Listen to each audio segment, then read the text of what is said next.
welcome from San Diego, California. We are reaching you in English, Spanish, and Portuguese, live through a unique and complex international telecommunications network via satellite, microwave, and cable. The International Training Center at San Diego State University brings us together once again through this original video conference program, which joins distinguished organizations representing education, business, and government in Mexico, Cuba, the Dominican Republic, Costa Rica, Panama and Colombia, Venezuela, Peru, Ecuador, Brazil, Bolivia, Paraguay, Argentina, Spain, and the United States of America.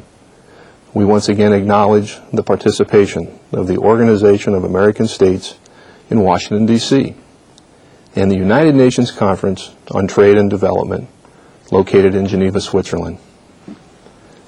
Today, we will examine the changing global workplace, its labor markets, and issues of productivity. This is the first video conference for the year 2001 on the series New Generation Knowledge for Productivity and Global Success. Hello, my name is Dan Hopwood, and I will be the moderator for today's program. I'm very excited to be with you today, particularly in that I share a venue with two esteemed gentlemen who will discuss considerations critical to forming meaningful strategies as we look to the next few years. I'd like to welcome back Charles Brass. It's great to have him participate in the program once again, and welcome Dick Bolles, who has authored one of the most popular, successful, and internationally read books of all time, What Color is Your Parachute? Dick joins us today from the San Francisco Bay Area. We want to help you prepare meaningful strategies, and I think both the gentlemen's talks will share these strategies and tactics as we look at your individual career or those of your many constituents and those of your subordinates. A number of technological, social, and economic factors have reshaped the world that we live in, as well as that which we work in. And as individuals and as organizations, we need to adopt new strategies to remain competitive in an international environment and at home. As the new economy pushes towards higher levels of automation, it demands a skilled, flexible, and multinational workforce. As employees, we are asked to perform at higher levels and to add ever more value to our organizations. As employers, we need to produce higher levels of quality at a lower cost to remain productive and competitive. Faced with these challenges, both employers and employees have to adopt new strategies to remain successful. Such strategies involve the concepts of loyalty, career dynamics, and productivity. I'll let Charles and Dick provide more insight as to the relationship of these key words, but in my experience, a significant consideration must be given to each one. Depending on your role, you may consider loyalty, career, and productivity as either an employee or an employer. In fact, this distinction will be made ever more clear as they get into their presentations today. As an employee, we often wonder what benefits accrue for being loyal, while as an employer, we hope that by showing loyalty towards our employees, productivity will increase.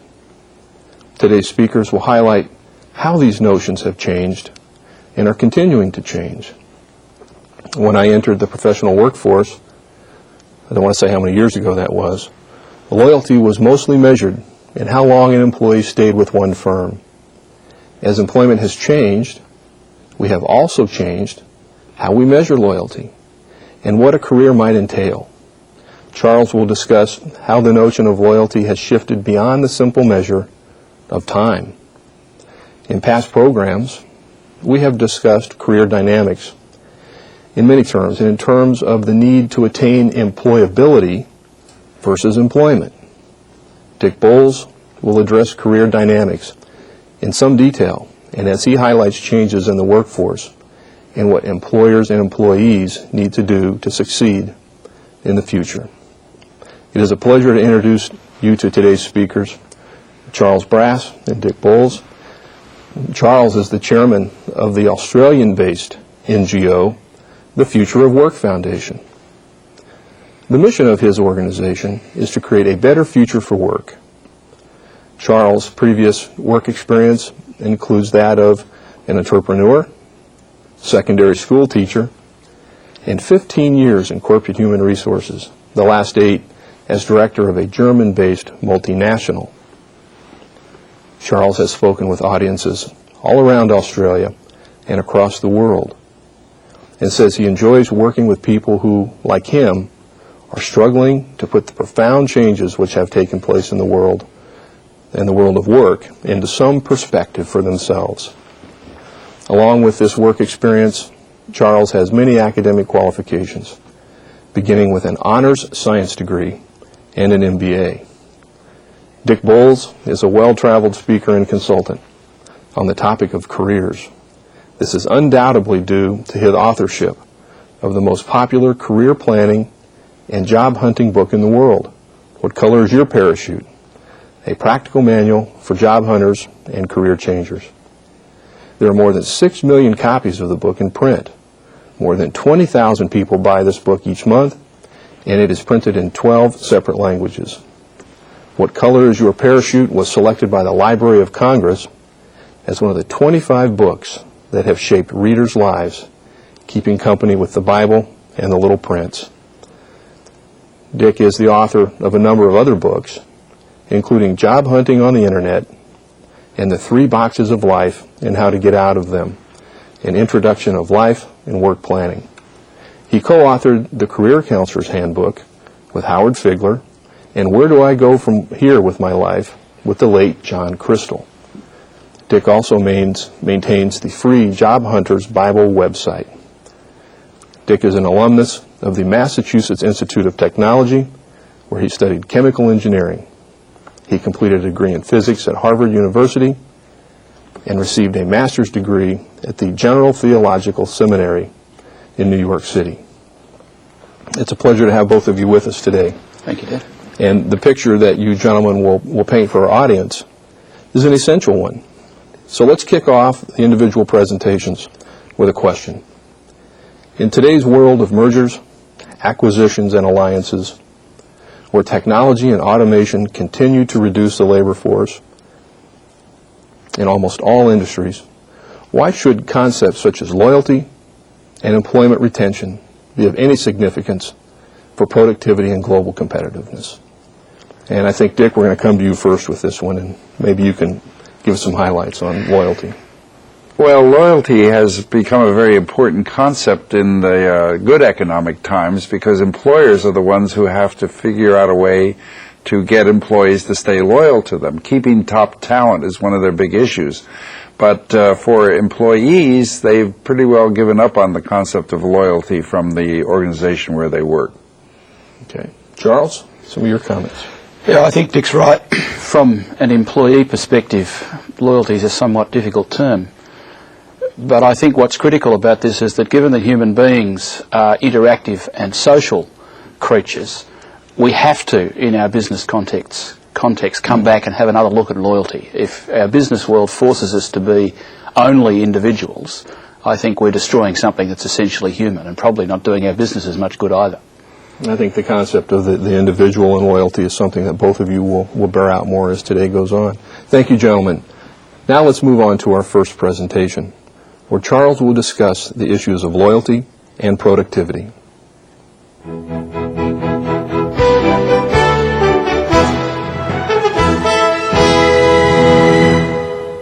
Thank you. This is the third year I've been privileged to join you in this innovative video conference series. It's a great pleasure to be with you again and to continue to explore some of the issues which are so profoundly affecting us all. Today's theme is about loyalty, career dynamics, and productivity. My colleague Richard Bolles is going to focus mostly on issues of career dynamics, leaving me to talk about the other two. Loyalty is actually an interesting word to use in an organisational context. The dictionary defines loyalty as steadfast in allegiance to the legitimate sovereign or government of one's country. And this is certainly how the word first became to be used. Over time, the concept of loyalty has expanded in meaning to include commitment to any authority, and has been particularly often used in a work context. Loyalty at work, however, was once intended to be a two-way thing. In return for a commitment from individual employees to their employer, an organisation offered a job and perhaps a career path for life. With the demise of the concept of a job for life in recent years, the concept of loyalty is being subtly redefined yet again. At best, loyalty from an employer now means a commitment to maintaining and developing an individual's skills, or what is now called employability in management language. At the same time, however, employers are still very interested in developing loyal employees. There is considerable evidence that shows that loyal employees are more motivated and more productive.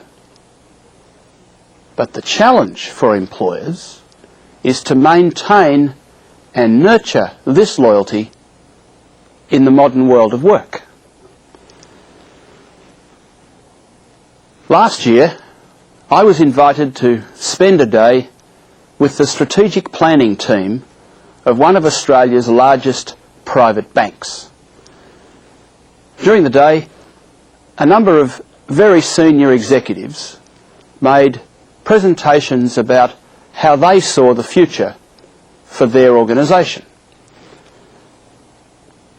One made a very passionate presentation announcing the impact that globalization had already had on the banking industry, and announcing that the bank would probably not have its head office in Australia in 5 years' time. Another soberly examined trends in technology and the number of employees employed by banks around the world, and concluded that none of the existing employees could have any guarantee of ongoing employment with the bank. Still another pointed out the profound change in the way banking services are provided, and pointed out that all of the current systems in use in the bank were almost certainly going to change in the near future.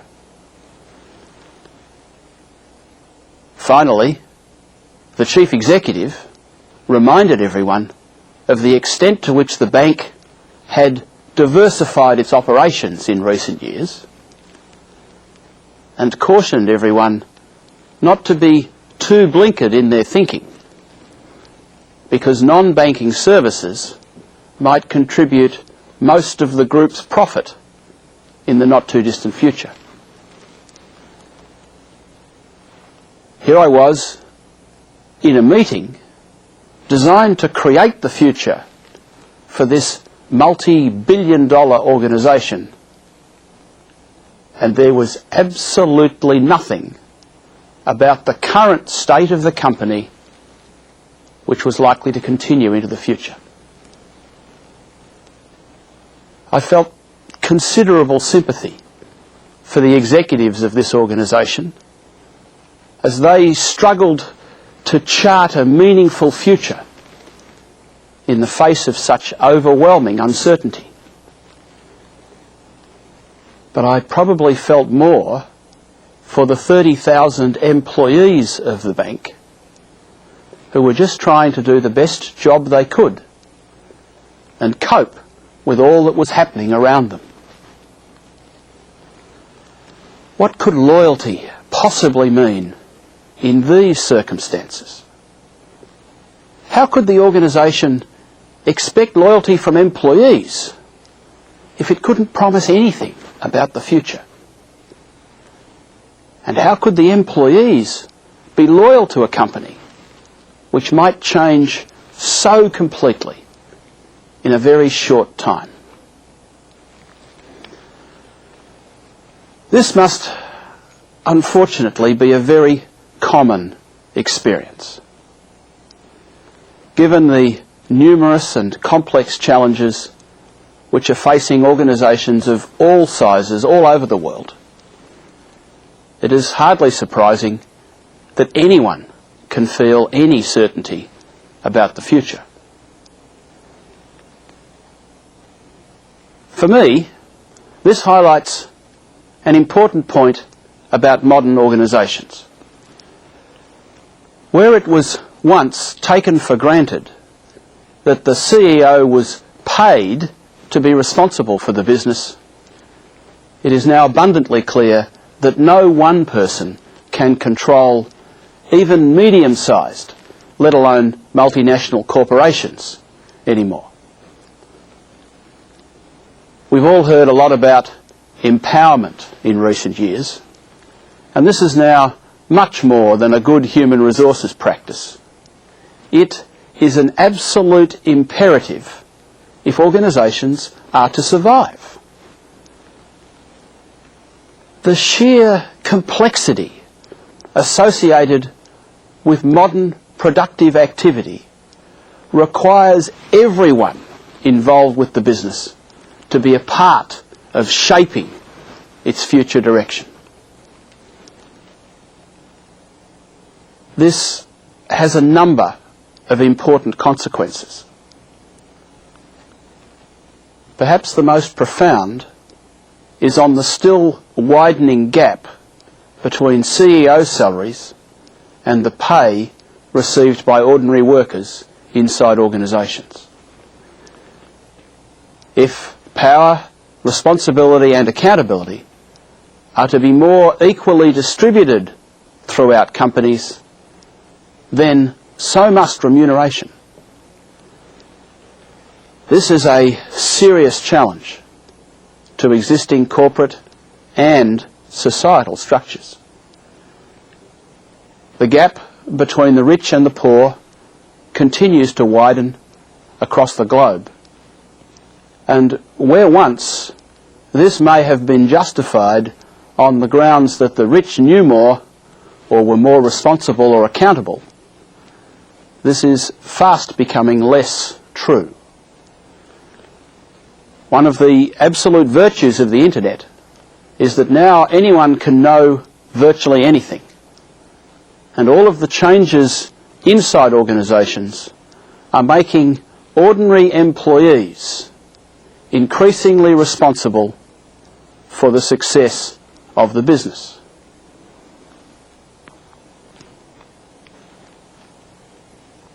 In a past broadcast, I mentioned Ricardo Semler's company, Semco, in Brazil. This continues to be an excellent case study of the way in which successful modern organisations can create structures and systems which allow all employees to feel that they have a valued place.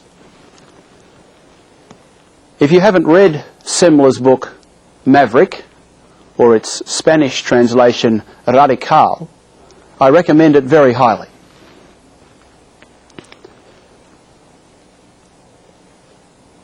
You probably won't be surprised to hear that I read a lot about the changing world of work. But you might be surprised to know just how often the concept of loyalty is discussed in the books and articles that I read. Very often, the whole idea of loyalty at work is just dismissed as irrelevant in this modern world. But one interesting variation comes from Al Guinea, the author of My Job, Myself, who coined the phrase sequential loyalty. According to Al, neither employers nor employees readily offer or expect eternal, absolute loyalty and commitment from each other. And he sums up the way many employees see loyalty in the modern workplace as something like this. If the company does well by my efforts, fine and good. But my motivation is personal and purely selfish. I want to do a good job because I want to make a decent living. They're in the money, they're in it for the money, and so am I. Guinea suggests that one is loyal first to one's skill or profession, and only secondarily to one's immediate place of employment. Organisations are understandably reluctant to commit to long-term employment when their businesses face increasing volatility and uncertainty.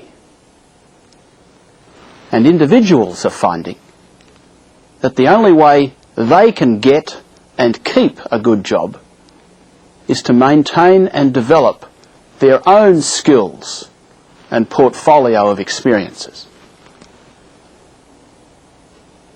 This view is consistent with many trends in the world of work. The number of full-time, permanent jobs is decreasing, and part-time, project and contract type work is on the rise. These figures are for Australia, but this trend is clearly evident right across the world.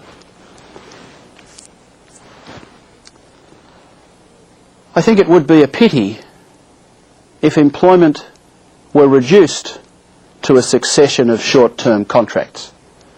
There is already much too much emphasis on short-term thinking in the modern world. But this trend does at least have one good side. It forces each of us to take responsibility for creating our own future, rather than relying on someone else to provide for us. If we are to increasingly work on short-term contracts, then at least we can make sure that each contract works for us too. This is a huge shift from the world of the 1950s and 60s, where becoming a company man was the definition of success for many people. When I think back to the bank example I gave earlier, I'm not sure that even the senior executives could be called company men any longer. They, as much as any of the other 30,000 employees, are threatened, challenged, and set free by changing corporate dynamics. So, what are the consequences of these shifts for productivity at work? Surprisingly, this is not a simple question. By most measures, productivity at work has increased dramatically over the past 30 years. Businesses